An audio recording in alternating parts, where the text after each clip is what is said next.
Hi, my name is Jamie Crawley, and I'm the current president of the Austin Soccer Foundation. We're pleased to join each of you today as a supporting sponsor of the first annual Texas Soccer Summit organized by the Striker.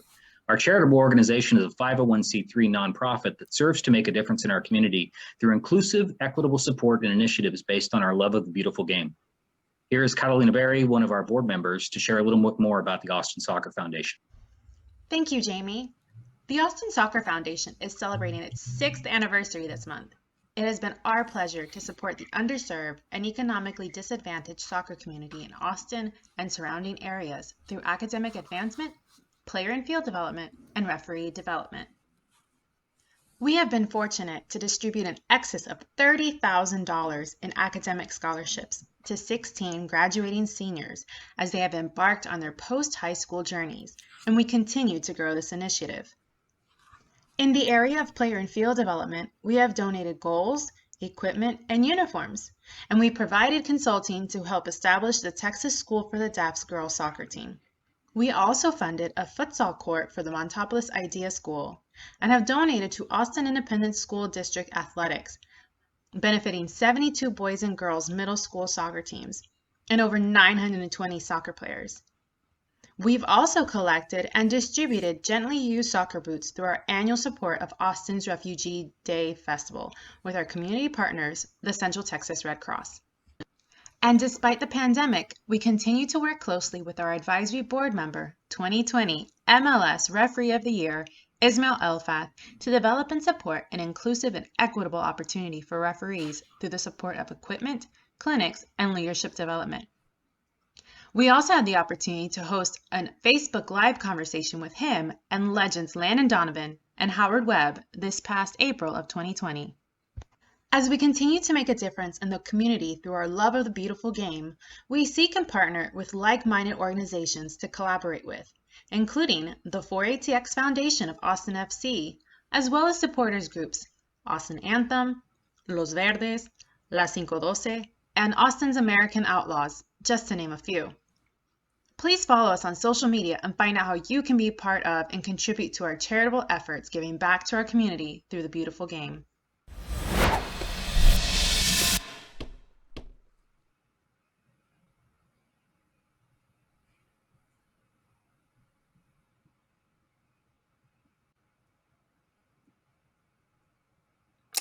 Hello and welcome to the 2021 Texas Soccer Summit. Or if you've been following here on day 2, thank you for staying with us. The 2021 Texas Soccer Summit, obviously presented by the Striker Texas. This hour of the conference is brought to you by the Austin Soccer Foundation, as you have heard there at the beginning of the hour. My name is Victor Araiza. I'm one of the senior writers based in Houston for the Striker Texas. And today for this panel, I should say, we are diving into technology's role in improving players' performance. Technology has become more prevalent in sports, and each year soccer gets more digital. We dive into the use of technology with trainers from different levels of the soccer pyramid in Texas. I'd like to introduce some of them now for you. Real quick, we have Wafaa Chatila, the athletic trainer from Texas Tech women's soccer program. Also from the Red Raider Nation, we have DJ Clark, the sports scientist and strength and conditioning coach for Texas Tech Athletics.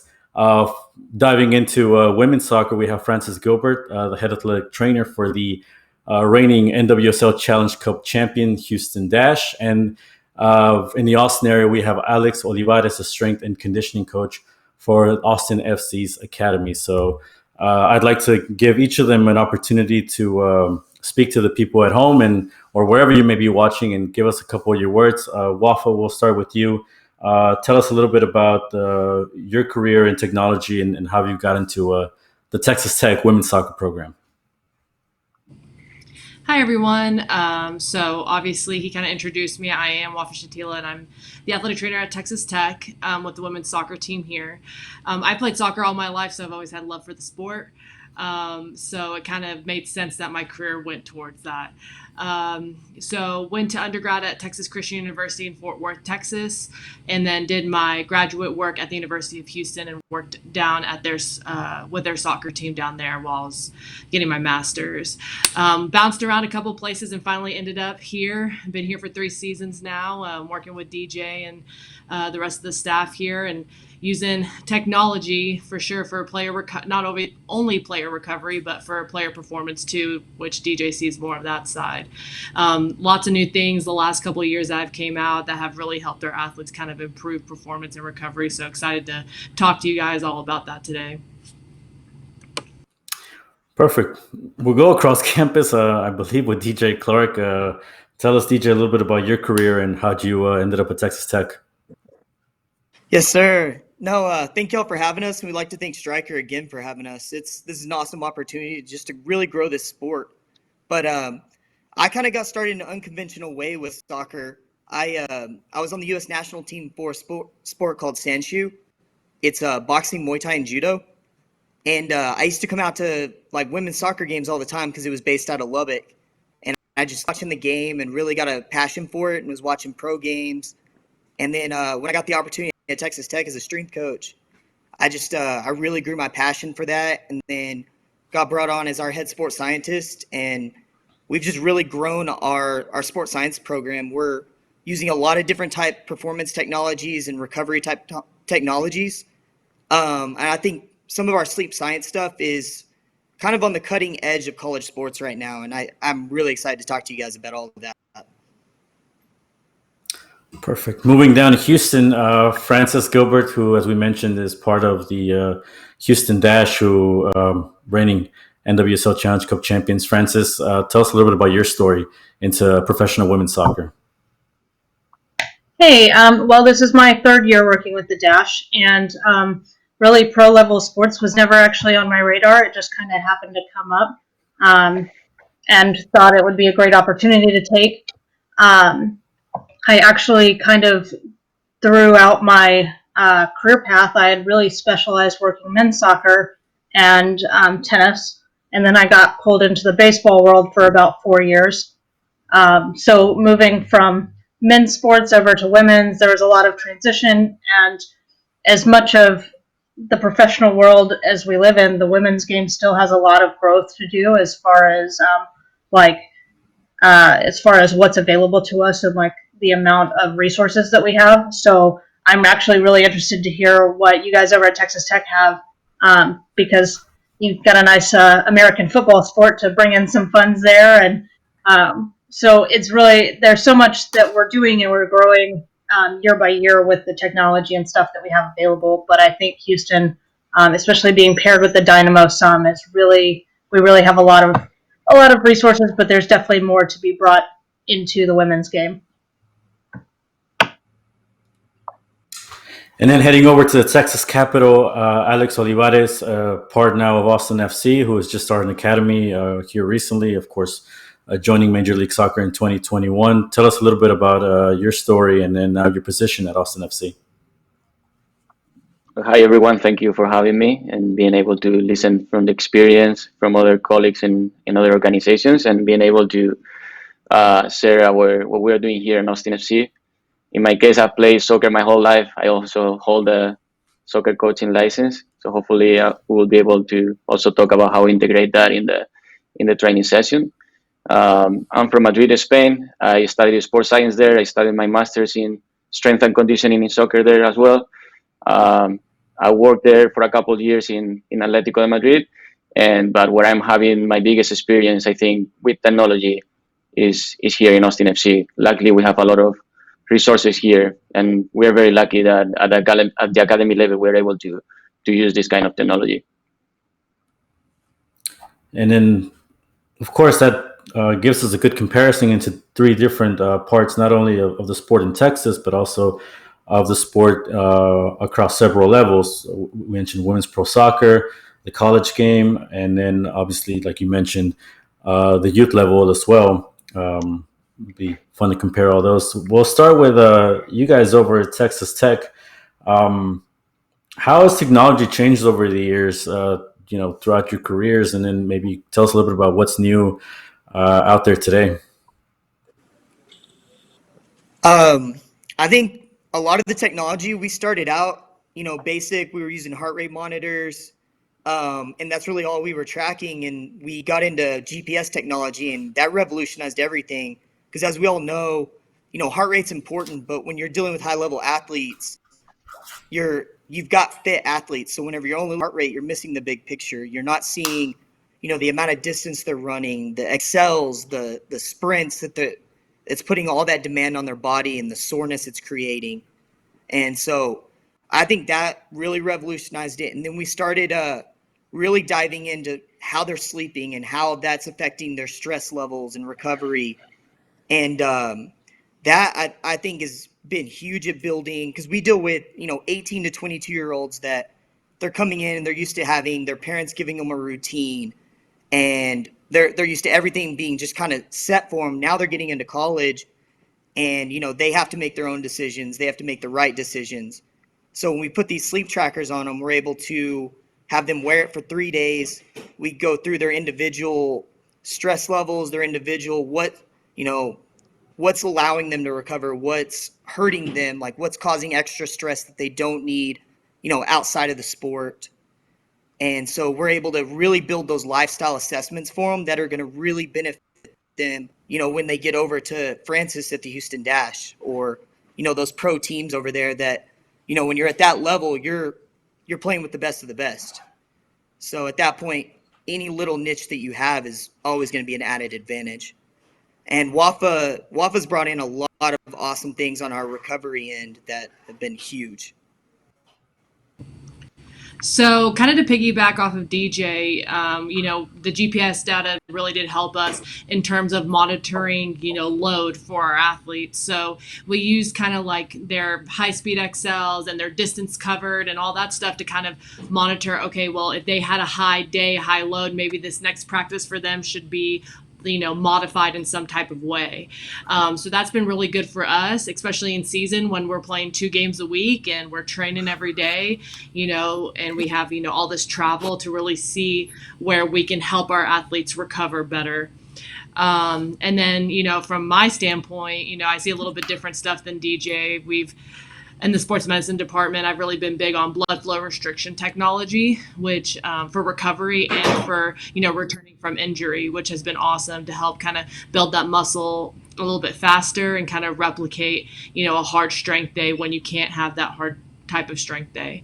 Also, we work with dietetics here and our nutrition staff to get DEXA scans done, which has been really cool because we can see not only, body fat percentage and muscle mass, and really trying to compare, maybe after an ACL surgery, she had this DEXA before, what is her muscle mass looking like in that same leg, 6 months later after surgery. We can also see, stuff in terms of bone density. If an athlete has a lot of stress reactions, we can look at that information and see, like, do we need to supplement them? Do we not need to supplement them with iron and vitamin D and stuff to help their performance as well? So that's a little bit from my side, a little bit different than DJ, but definitely another take on technology for sure. And I think and then obviously, the other thing I think is huge for us on the strength conditioning end of everything is we have these elite form trackers. It's a camera system that's on every rack for us. And I think where we really utilize that the best is when we're in season. We're able to look at, in soccer, you're going to have drastic ends of the spectrum of players. You're going to have 90-minute players, and you're going to have players that play 5 minutes. So with those players that play 5 minutes, we got to make sure that they're not getting detrained and they're not losing strength, especially with like female soccer players. They lose strength very fast in season, running so much, and it's hard to eat enough just to keep weight. So with them, we're able to get them in the weight room. We can set a percentage for them, but we also set a threshold with velocity. So if we want them moving the bar, 0.5 meters per second, and of course, our fresh players are going to blow that up. It's going to be nothing for them. So then from there, we can tell them, hey, let's add some weight. Let's get you a little stronger this week. But then our 90-minute player comes in and she's worn out, say she ran 8 miles in that game and had 45 sprints, her body's exhausted. So then we're able to say, hey, well, we set this for you. Let's see how your first set goes. She comes in and she's like, oh, okay, I can't move the weight. All right, perfect. We're going to meet you where you're at. Let's take off a little bit. and let's kind of see where your velocity's at with this weight. And it kind of allows us just to meet them where they are week to week. Because, I mean, as we know, two games in a week is hard. And in the college level, I mean, we have the shortest season of sports. So it's, I mean, you're putting a huge demand on their body every day, every week. So I think that's a benefit for us to be able to really keep them strong and keep them fast, but also allow them to get that recovery that they need and not just overwhelm them. Right. And then Texas Tech. Yep. To step in a little bit. Yeah, go ahead. Transitioning from the college level over to a professional, because you guys do have such a short season, it changes because now we started preseason February 1st and we'll play through November. So it's such a transition for these players that are coming fresh out of college to extend to such a long season when they've had such shortened versions in college. So helping them adjust their recovery and using all of the very similar technology to kind of helping them fuel their body, understand like long term. As an athletic trainer from a sports medicine side, one of the biggest adjustments I've had to make on myself from coming from a college atmosphere is understanding the longevity of where you need them. Like, hey, I know it's like only a 1 or 2 on the scale of 10, like it doesn't feel bad, but sorry, ignore my dog there. He's crying. But so getting them to understand that, hey, we don't need to push through this right now because we need to keep you healthy long term versus just getting through that 4-month, 5-month time period and then you're good to go. And then you mentioned a little bit into maybe resources. Is it the same resources at the next level, the same tools you use in college? So we do use Stat Sports for our GPS tracking. And so we get a lot of the same GPS data. All of our sleep stuff, all of the sleep information that we get from athletes is self-reported though. So right now we do like a daily wellness check where they have to insert in how they slept, how much energy they have, any areas of soreness. So we do a daily wellness check, and additionally at the end of training they have to put in an RP, like so a number, how hard they perceive training to be. But that's all self-reported, all subjective, so you lose some of the objective data that I'm sure you guys get with actual sleep trackers. No, absolutely. And we've tried the survey stuff. I think the hardest part with dealing with college athletes versus pro athletes is like you said a second ago, pro athletes are very aware of their body. They're thinking longevity. They're thinking about, I've got to stay on the field so I get paid. I can keep that contract. Whereas in college, they're more so of, hey, how am I going to get in the starting lineup? Or, they're dealing with the fact of, oh, hey, I'm in this new environment. I'm now at the next level. I'm on my own, all these things. So from there, a lot of them, I feel like aren't quite as honest as maybe a pro player is on some of those surveys. So I think with this objective data, it kind of helps us weed in and out of that of knowing, okay, well, hey, we're giving you this information from objective data, but now like whenever you give us information, we can take that and look for the trends within whatever you're giving us. You might be shocked at how pro players don't know. That is definitely an interesting one, but I can definitely, my older players that have been around the league a little bit longer, been playing internationally a little bit longer, you can definitely see where they take care of their body more religiously and they track their sleep. They all have the Whoop armbands where they track their own sleep, track their own like recovery on top of what we do as well. So you have those, but then you also have some of the younger players that you're still trying to get up and, hey, this is how we need to fuel your body. Some people, honestly, there's some that come out of major Division I programs and you get them in the gym and you're like, whoa, what are you doing? Like, calm down. That is not okay for your body. So there is definitely some adjustments made across the board. Speaking of younger players, Alex, speak to us a little bit about your background, a little bit deeper, but what's changed over the years? And then I imagine it's a bit of a different ball game, working with kids as far as the use of technology. So as DJ was saying before, well, I think we all started using the heart rate monitors, and now it's a huge change with the GPS, because before we could only guess what we were doing or what the players were doing in a game. Now we have objective data that is telling us what each player is doing during the game, and then if in the practices they're achieving the objectives that we want them to achieve. In our case, in Austin FC Academy, we divide the week in 4 different training sessions, and in 3 of them where we want to load them, we are focusing one day on strength, one day in endurance, and one day in speed, so that GPS data can tell us exactly if we are achieving those objectives, or we can modulate the load, as my colleagues were saying before. And talking a little bit more also about the wellness report. In our case, we do something similar, as Francis was saying, with Houston does. When they leave practice, they have a QR code there that they have to scan with their phones, and then they fill that wellness report, the RPE. And for us, it's teaching them, educating them for when they arrive to that pro level, that DJ and Francis and Wafaa, they don't have to teach them from the beginning, So for us, it's an educating process. And also, I think it's also worth to mention that now with the phones, with an iPhone, you can do a lot of things. You can have even a force plate in your iPhone. So for those coaches in academy level that maybe they don't have access to force plates, for example, our facility is being built, so for the moment we don't have access to those things. With an iPhone, you can be very creative and have that technology. And then to dive into where you've been before having the FC Barca Academy in Austin, but also you worked in Madrid in Spain. How does that compare to how youth programs work overseas from what you're doing here in Austin? So here I'm actually a little bit out of my comfort zone. In Spain, it's all about soccer. We talk about soccer, and we don't talk that much about data.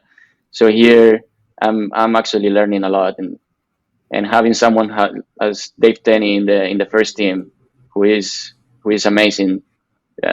It's been a really good experience. So is there less technology used abroad? Is that kind of the point you're getting at? I mean, even in a place like Atletico de Madrid, I was coaching, having GPS, and right now in Austin FC we have GPS with U15s and U14s. Like 13 and 14 years old using GPS. That is unthinkable in Spain. Probably the U19 or the U23 teams will have access to that, but here in the US is the level of technology is higher. And then the women's game is also global. Francis, how would you compare what the Dash do and what NWSL teams do compared to what the rest of the world does in women's soccer? Most of what I've seen has been kind of from the international club level, because we work with several of the national team players that go back and forth. As far as the U.S. women's national team, they seem to do pretty similar things with NWSL, because up until this year they were very closely connected. This is the first year that they've separated more from U.S. soccer. So we've been pretty fortunate to have U.S. soccer's technology kind of passed on to us, and that's how we got in with the Stat Sports groups and everything like that, and how all of that became normalized and mandated by the league. And I would say it's fairly similar across the board. One thing that I think has been really interesting that I've heard from some of the players is how Wafaa was talking about dietetics, and our dietitian here is great, and how we utilize supplements and just talking about different nutrition tactics on how to complete what they need as an athlete.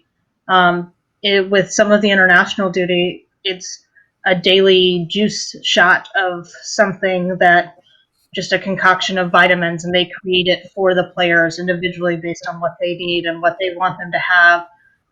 So some of that now, that's a little more taxing on the staff because you have extra hands and you have extra people to do things like that. I'm the only athletic trainer with the Dash, so I don't have extra hands to do that. We have one strength coach, myself, and then several PTs that help us out. So we don't really have the extra hands to dole out individual things like that. So I think that's interesting, and I think the amount of hands that you have in the international game, especially for the women's, definitely a different mindset. But it also depends on countries because I've dealt with Jamaican national team players. They definitely don't have the resources that the U.S. and England and Canada are all going to have. Texas Tech obviously falls into one of the better universities and athletic programs in the state of Texas. What you guys do, how does it compare to maybe what other universities do? Say like a Texas and A&M or TCU, even the UH down here, or even going around the country. What do you think you guys stand? Because we know college sports are so competitive. So I think in terms of sports medicine wise, we do like the Big 12 talks a lot like amongst each other. So we're pretty close in that aspect. We talk about, what new things and stuff like that. And then, I like to keep up on a lot of what the MLS is doing and what, the US national teams are doing and try to get like an aspect from there so we can implement it into the college setting, because I think the more we could kind of implement things that are coming from the top of the line teams, the more we can kind of get our girls prepared for that. There's great programs in Texas. TC just won the Big 12. We're a great program. Baylor. It's a lot of different teams, so we have to keep up with each other. And I think with us, we just want to give our athletes the resources to do that. How does the recent? Yeah, go ahead. Go ahead. No, I was gonna say, just to piggyback, how does it change with the schedule change?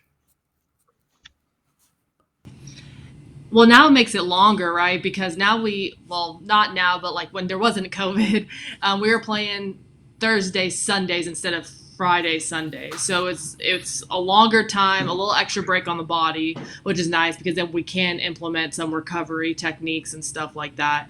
But like during COVID this year, we only played one game a week. And it was only in conference. So I think this was the most recovered our bodies had been, just because we did have a lot more time to kind of get that and train and monitor the girls' loads and stuff. But, it just depends on what kind of season we're going to have. Like right now in the spring, we're about to have an extension of our fall season, if you may. That games are going to count. So, now we have to try to implement what we do in the fall, but kind of mix it up with the spring schedule because technically it's not a full fall schedule. So it's going to be kind of crazy to see how we do that. Go ahead, DJ. I didn't mean to cut you off. Oh, no, you're fine, man. No, I was just going to say, kind of on the performance side of it, which, as we know, overlaps with the medical side, is we see a lot of, across the board in, I think, every college program, and I'm sure Francis sees this at the pro level as well, and I'm sure Alex has seen it. But a lot of our girls, when they come in, are just – they're so powerful and so explosive because we're making all these genetic monsters now. And when they come in, they're so fast and so explosive, they just don't know how to stop.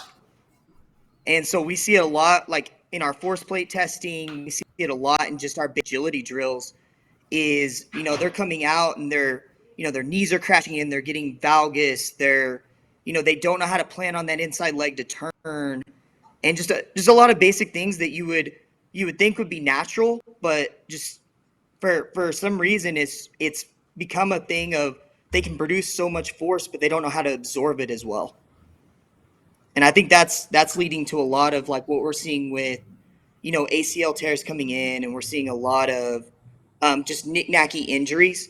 And it's just because of like a lot of their movement mechanics, they're so powerful, but they don't absorb well. Right. You mentioned that's kind of one thing that we find a lot with.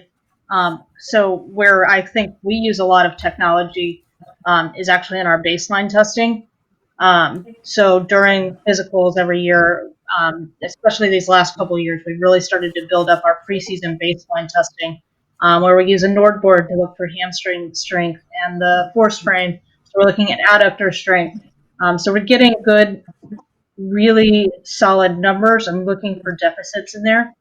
But at the same time, and this is where we don't have the force plates that you guys have available, but we are looking at a landing error score system. So we're having to use visual and subjective, and this is where we bring in our PTs and our PT residents from the Memorial Hermann system that really help us out in scoring these and looking at these things, so we can try and make those adjustments and give them prehab programs that are very individualized to them. And I will say that's the beauty of not being in a college, is because I'm working with 35 players and I don't have multiple teams that I have coming in, and there's not so many other things that I'm responsible for. It's really, I have this one team and I can focus all my attention to them. So that goes, that's some of the technology that we use a little bit more for the baseline, I think really helps prepare us to make those corrections as we can. How does that compare to maybe what the Dynamo uses? Is there a big difference in terms of resources or in terms of the equipment? When it comes to the equipment, a lot of that is actually provided by our medical group, so it's fair game for both sides. And we actually probably do a little bit less than they do, but not as far as functional movements. And actually, one of our PTs that works kind of both sides and helps with both of us, he really put our final say of our program together this year. And last year, our PTs and I worked together, and we kind of wanted to get rid of all the fluff in the preseason testing. It was something we were like, look, I'm all about helping in the name of research, but I also don't want these girls to be guinea pigs. They're professional athletes, and I get that but in the end of things, they're going to be an outlier when it comes to real research data. So I was very adamant that we cut out the fluff and we put in functional movements that were going to be necessary for return to play, and very valuable objective information that was actually going to help us find their deficits, find things that we could do to help improve their performance. So overall, we're pretty comparative with the men's side as far as what we're putting together and setting up for these players. What about maybe that vertical? We'll go the vertical comparison, Alex. From what the first team is going to use as far as technology this season, is that basically what the academy uses as well? So as I said before, we are still waiting for the facility to be open. I think it's going to be anytime soon, in a month and a half or something like that. And I know we're going to have access from U17s. We're going to have access to equipment that the first team does. So we're going to be very lucky. You mentioned obviously the comparison to how it was in Spain, and I extend this question to all of you because soccer is a very pure sport, right? I mean, we hear all the time on the field the excess of technology, right? Goal line technology on the field. VAR is obviously the big talk, controversial talk at the moment, but we know how much it helps off the field. Is it sometimes too much? Do you guys think maybe there's too much technology in the sport? Alex, we can start with you. In my opinion, it's not that it's too much, it's the person that is behind it. At the end, it has to be a tool that we need to utilize correctly. But it doesn't have to be the opposite, We just can't focus on technology or data, and forget about the person or about the player. That at the end is the most important thing, and why we're here. So for me, it's a great tool, but we need to know how to use it. So that's my opinion. I absolutely agree with Alex on that. I think technology is a great tool, but that's exactly what it is. It's a tool. At the end of the day, we're dealing with people and, big time athletes. And I think at the end, like whenever we're using it, we also need to understand them.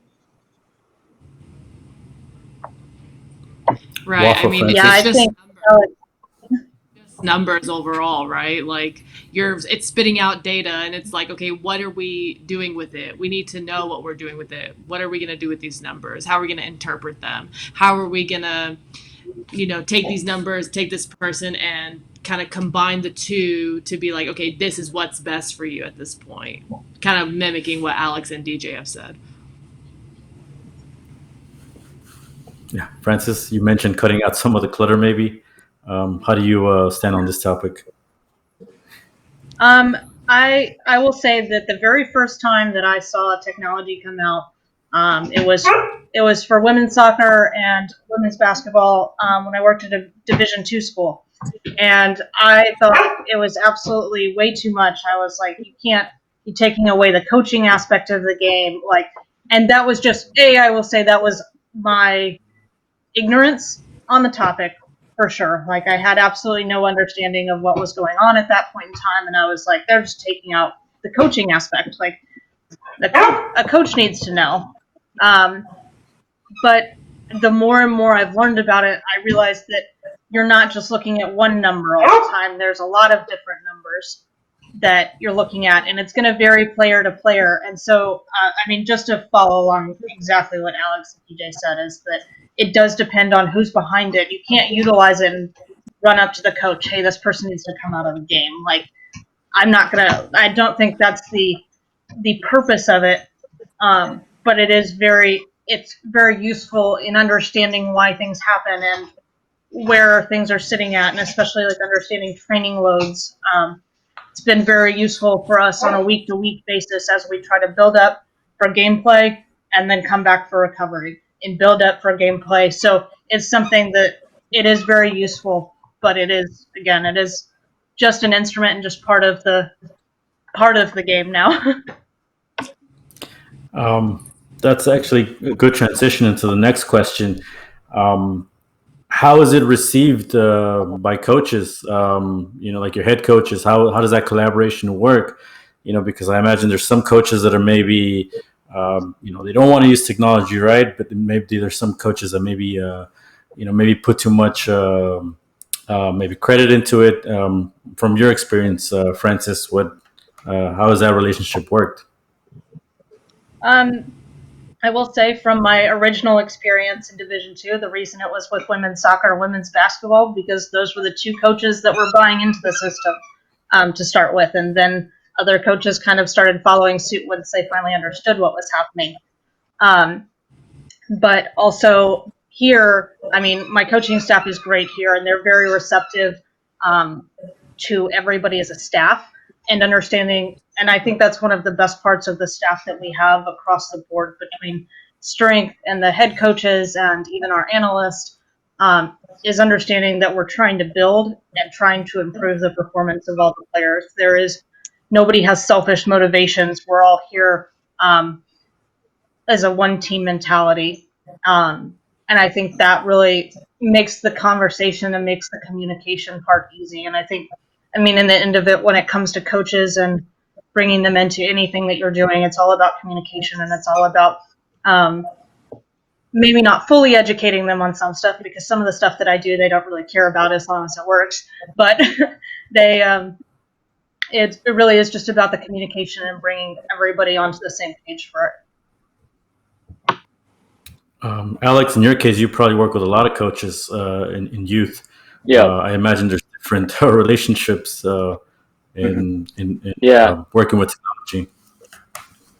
Yeah, but we're very lucky that our technical director Juan Delgado, he has a PhD in sports science, so that eases a lot of everything.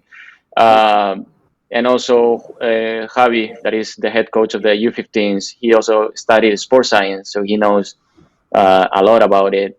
And then when you build a trust, when you show what you're doing and they see that it's working, at the end it comes by itself. So you convince them with the results. So it's very, very good. Everyone has been very receptive, and everything is working out very well. Wafaa at Texas Tech, the use of technology, that relationship with the coach. I imagine they're very receptive to it, the way the program is built. Yeah, I mean, DJ can vouch for it too. You know, they see these results and they don't take them, to heart, but they use that and use other things like we talked about to like kind of modify practice sessions or modify things, and that's what's awesome about it. And then from a sports medicine standpoint, they really do trust me and how I run this side of things. And just like Alex said, it all shows our result. So if everything's working, why change it unless it's for the better? You know what I mean? And like Francis said, I think we really have a good staff here at Texas Tech. I mean, our coach is very open-minded. He was a scout for the national team, so he's seen it used at every level. And I think that was a huge benefit to us when we were bringing him stuff. He's very receptive to it. But like she said too, like there's some information you want to give a coach, and then other information is more for that strength coach, the athletic trainer, the sports scientist. That's more for us in the performance side, and then coaches need to see other things to where it affects these players on the field. And then imagine you work at other sports as well. How does it compare soccer to those other sports with the use of technology? It's very different. You're taking a sport like soccer that's kind of has to have everything.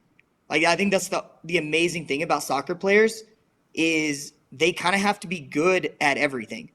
Whereas like if you look at some power sports, like volleyball players, they don't have to running, but they just have to be really good at jumping and producing force and things like that.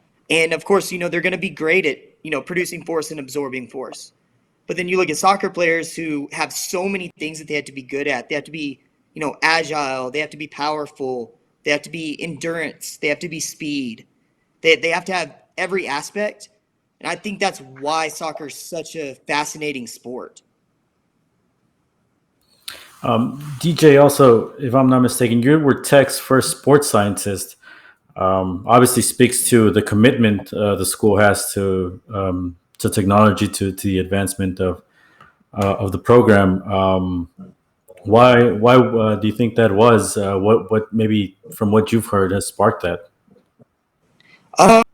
A lot of it was, of course, it all stemmed originally from soccer. Soccer was one of the first sports at Tech to really, dive into heart rate and GPS. And then our volleyball team got on board and we started doing a lot of jump tracking and things like that. And then, our baseball programs slowly came along, our football programs came along, and now our basketball teams are even tracking. And so from there, they were just like, there's this huge need. And sports science is such a growing field, especially in the U.S., like Alex was saying, that it just became a need for us. And we were like, I just happened to be in the right spot at the right time. And they were like, hey, you know all of this stuff. You're great with our athletes. You can kind of bridge that gap between strength conditioning, sports science. And we have awesome athletic trainers here that we have great communication with. So it just really helps us like build that overlap of all three departments. Now, as far as player recovery, how does that, is it just as simple as the player recovers faster? Is it, or is it just kind of monitoring, being careful so that an injury doesn't occur again? I think it's very interesting when you're dealing with really fit athletes, you're gonna see a lot of different things. So say we're looking at a return to play athlete, and if we're looking at their acute to chronic ratios, and say they have a training load of 150 and that's what their body's used to, but as we know, a game is going to demand a lot more. So if we take them from what they're used to and all of a sudden put a game demand on them, they're just going to get re-injured. But whereas we're dealing with a healthy athlete that is, say she's top of our chart, this one, her body's it's going to dive bomb the day after a game because of the demands of it. But then she's going to get that fast recoil and her, heart rate's going to come back down. Her recovery is going to be better.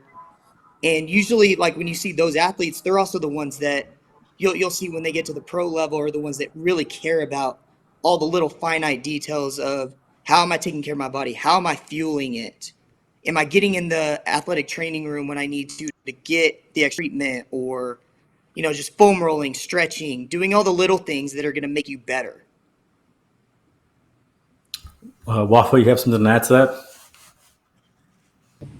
Yeah, I mean, I just think, with what DJ said, it's kind of just like we monitor and then we do things in here in the training room that help the player recover. Now, is it going to prevent injury always? Absolutely not. Things happen on a whim, and Francis probably sees it too, where you try everything and every little thing doesn't always work. And but we've been really good here, about I think the monitoring of the load, a lot of research out, with women's soccer and menstrual cycles now, which is awesome to look at and just, try to utilize, stuff on that and, injury and stuff. And also, like I said, for the recovery base, use the Normatec boots, which are really awesome. And the blood flow restriction, just getting on that and moving, and just movement in general right now is the biggest thing in research for recovery, just like moving your body. So I think if, just increasing all this research and, adding all this awesome technology, really does help, kind of decrease, injury rates, but also just help the player feel good so they can perform better. Francis, as far as player recovery, how have you been able to use technology to maybe advance recovery for a player at the Houston Dash? Kind of going, I guess, a little bit what DJ was saying is that you see the players that come in and are learning to take care of their body, and those are the ones that I see that have longevity in the league and in international play. They're the ones that I have that are 28, 29, 30. So that's a little bit of a difference in age range, where you guys at Texas Tech have a very solid 18 to 22, and then I get them from about 21, and right now I think I have anywhere up to 32. So about 21 to 32. And there's a big recovery difference between someone who's 22 years old and someone who's 32. And fortunately, our staff really understands that and is cautious to make those decisions, as well as what do we need to do differently for those players that are their bodies are a little bit older, they've been through a little bit more, and they've had to learn how to adjust their recovery. As far as technology, we use a lot of hyper-ice equipment. Alex, we use a lot of the hyper-ice equipment, like Wafaa said, the Normatec boots. We've gotten some of the Venoms, which is the heating and vibration, and those are very popular this year right now. We also do a lot of recovery stuff that is not as technological. We do a lot of massage recovery, and we do a lot of we'll do some dry needling, which is about as far back as you can go. So there's a lot of different options that we have. Alex, as far as the youth game, how is technology influencing player recovery with young children? For us, it's crucial because, they're 14, 15, 16 years old. They're growing. They're in the time that injuries happen the most. Long-term injuries are very likely, so monitor that load is crucial for us. For instance, if there is a day where we weren't thinking on doing high-intensity running, but for whatever reason, the drill that we put, it had, a large space, and they end up doing that the technology allows us to know it, and then to adjust it to the next day. We are also creating, thanks to that, we're creating a huge database of all the exercises with the different dimensions and stuff to know what drills are good for each day, and that way monitor the load in the best way possible and making the least mistakes as possible. And as I was saying before, it also, apart from the technology, is very important the human factor, because at the end they're with us 3 hours a day or 4 hours a day, but we don't know what they're doing the rest of the day.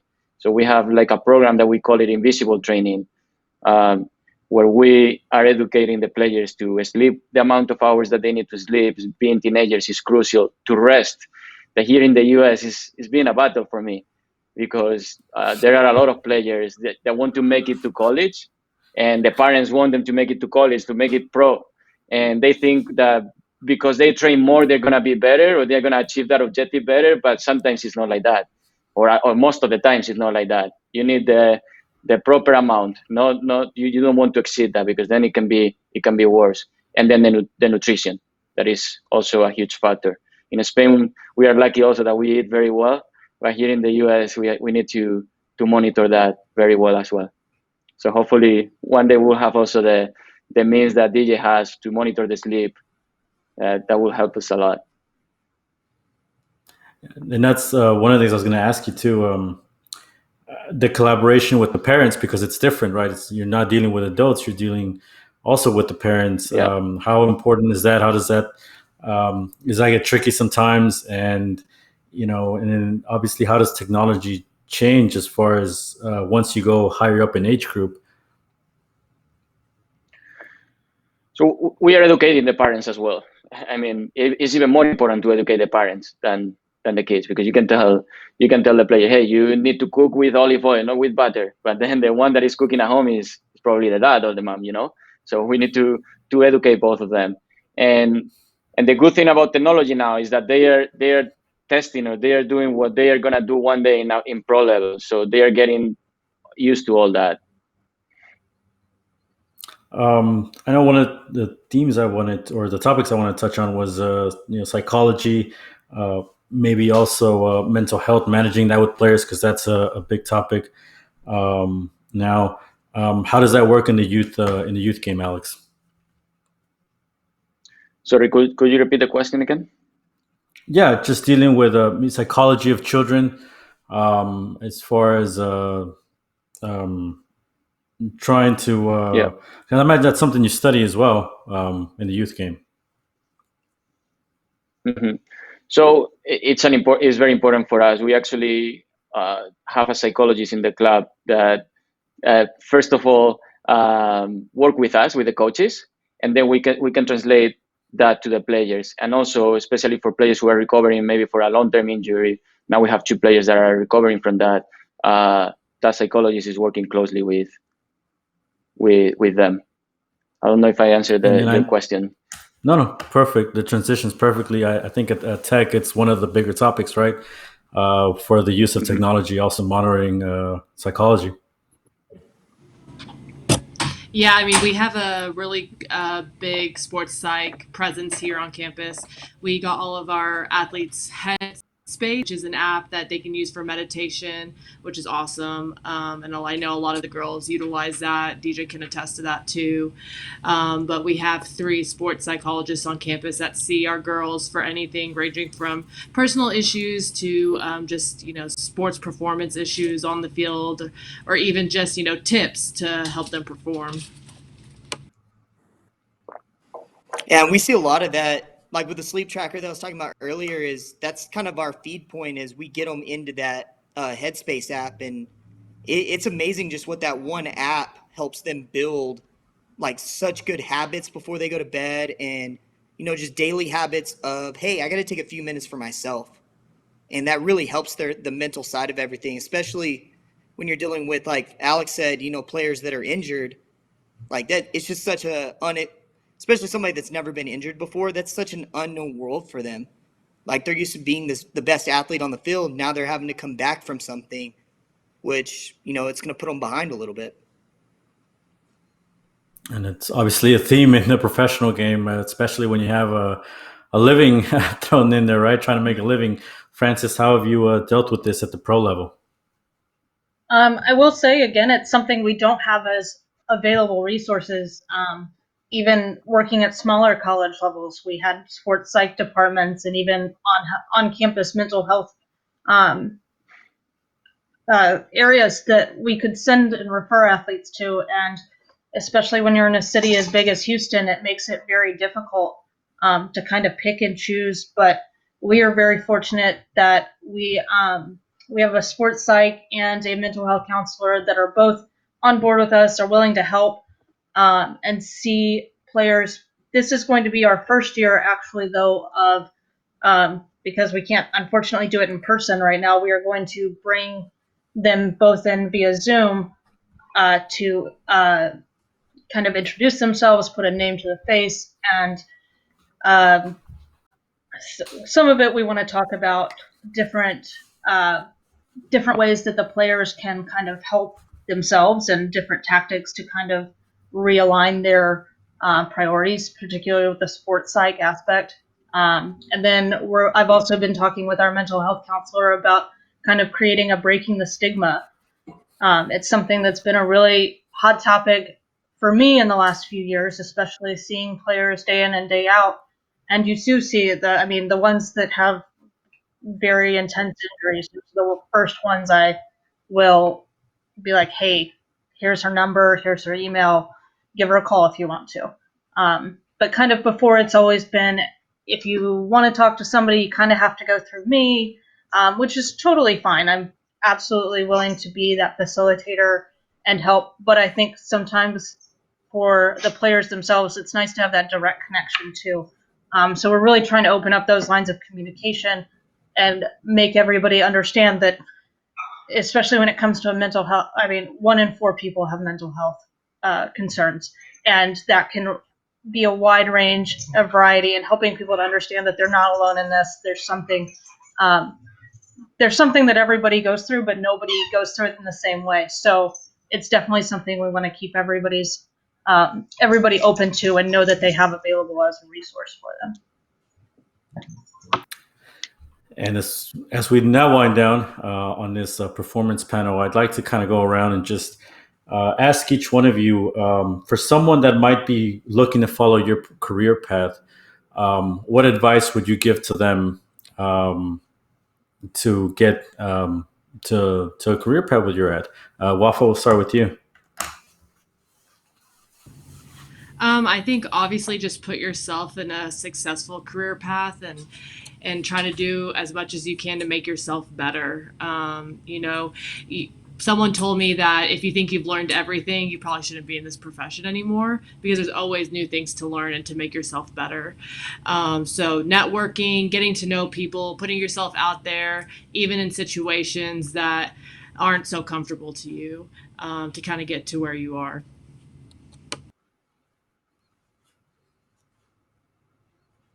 DJ? No, I absolutely agree with everything Wafaa said. You got to put yourself in a successful position, and especially in my career field, I think the biggest thing is to be open-minded, is to realize that just there's no cookie cutter program. Not, oh, well, I believe this one way and this is the only way to believe. You've got to be open-minded to new things. I think relational skills are huge, because especially in sports performance, you're dealing with athletic trainers, you're dealing with sports science, you're dealing with coaches, and everybody's from a different background. So those relationships have to be there. So, and like I said, just keeping an open mind and being willing to learn and, always grow, I think are the biggest things that can really benefit you. Francis? It's funny because actually one of my favorite quotes is really similar to Wafaa's, as if you're the smartest person in the room, you're in the wrong room. There's always something that you can learn and bring in. And I think even when you feel like you're at the top, it was when I worked at the college level, I had a lot of students, and it was always my big thing is I was like, I want to learn from you guys too. Bring to me what they're telling you in class. I want to find out the new things that you guys are learning, or even the old things that maybe I forgot. And I think DJ hit it on the head too, with really the relationships that you build. This is not being about the coolest looking, or like, oh yeah, you work in sports, like it must be the most fun job. Like, it's a lot of hours, it's a lot of grinding, it's a lot of doing the dirty work that you don't want to do. But also put yourself out there. I mean, I can't imagine that. I mean, in most cases, that probably Wafaa, DJ, Alex, myself, if somebody called me and said, hey, could I volunteer? Could I come help you guys? Obviously, COVID makes that a little bit more tricky right now. But if you want to come hand water bottles out on my sideline, I'm not going to say no. And if you're willing to get dirty and do the dirty work and grind for a little bit, that's being a hard worker is definitely something that you have to have in any sports related profession, because it's not always easy and it's not always glamorous, but it's worth it in the end. All right, Alex, you have the last word.